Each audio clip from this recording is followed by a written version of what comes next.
as we move forward into 2024, it's like January, we got the whole rest of the year. What makes you guys optimistic about the Solana ecosystem? Just zooming out beyond Tensor, what's to be excited about in the Solana world? I think maybe what changed since last year is one, when we're seeing all of this momentum coming back into the ecosystem, the chain has performed exceptionally well. In that, well, not exceptionally well, there are obviously like kinks.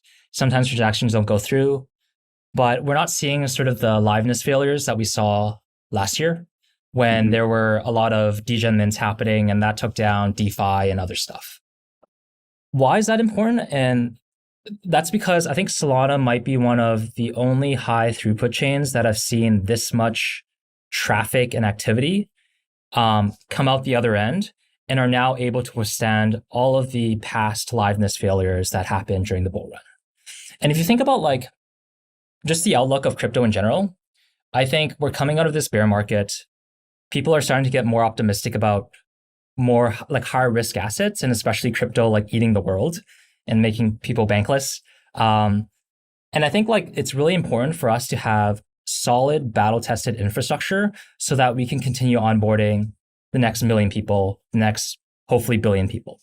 I think Solana is one option. I think all the other Ethereum L2s are also like, they're doing like spectacular work in terms of scaling up Ethereum.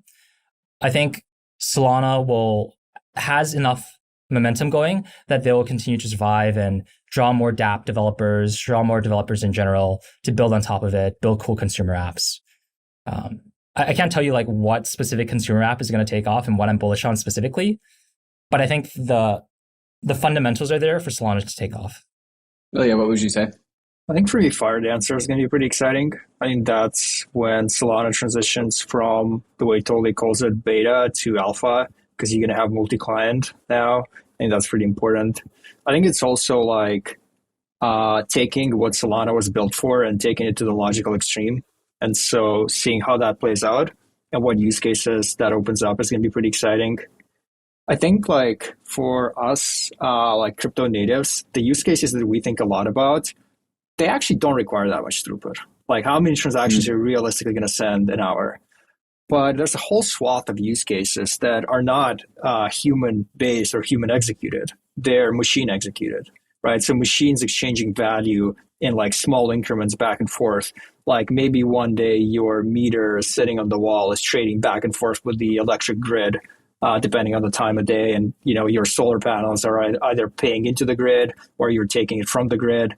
And I think all of those use cases require basically what Firedancer is going to do to Solana, like a super high throughput, like almost zero cost transaction chain.